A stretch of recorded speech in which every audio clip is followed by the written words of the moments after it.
দর্শক, জ্বালানি সংকটের খবর জানবো। রাঙামাটি থেকে এই মুহূর্তে আমাদের সাথে যুক্ত হচ্ছেন সহকর্মী জিয়াউল হক। জিয়া।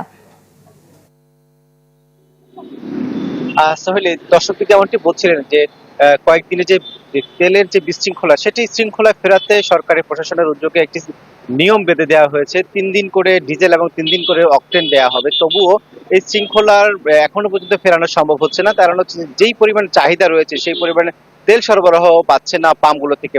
তার একটি বড় কারণ আমরা কথা বলার চেষ্টা করেছি, কারণগুলো খোঁজার চেষ্টা করেছি। যেটি বিষয় হচ্ছে যে রাঙামাটি জেলা সদর মাত্র 4টি ফিলিং স্টেশন রয়েছে। যে এছাড়া রাঙামাটির যে 10টি উপজেলা রয়েছে, সেই উপজেলাগুলোতে যে খুচরা তেলের দোকান রয়েছে, সেই তেলের দোকানগুলো থেকে নিয়মিত তারা ডিপো থেকে তেল পাচ্ছেন না। তার একটা বড় কারণই আসলে এই সমস্যাটি তৈরি হচ্ছে যে যেহেতু রাঙামাটি শহরেও খুচরা দোকানগুলোতে তেল দিচ্ছে না, উপজেলাগুলোতে তেল সরবরাহ না পাওয়াতে উপজেলাগুলোতে যে সাধারণ মানুষ রয়েছে, বোট চালক রয়েছে, যারা কৃষিকাজে সেচ দিয়ে থাকেন, সেসব মানুষগুলো জেলা শহরে আসলে তারা ভিড় জমিয়েছেন এই তেলের কারণে।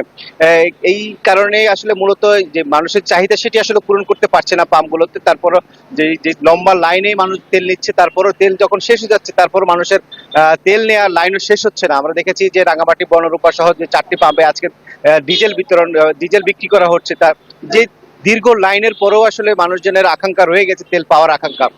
এই কারণে যে জেলা প্রশাসন বলছে যে উপজেলা পর্যায়ে যে তেল দিতে বিতরণ স্বাভাবিক থাকে, সেটি তারা ডিপোগুলোর সাথে কথা বলে সমস্যা সমাধানের উদ্যোগ নেওয়ার কথা জানিয়েছে জেলা প্রশাসনের পক্ষ থেকে।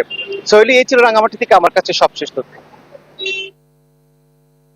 নগদ নিয়ে এলো হার না মানা হার অফার।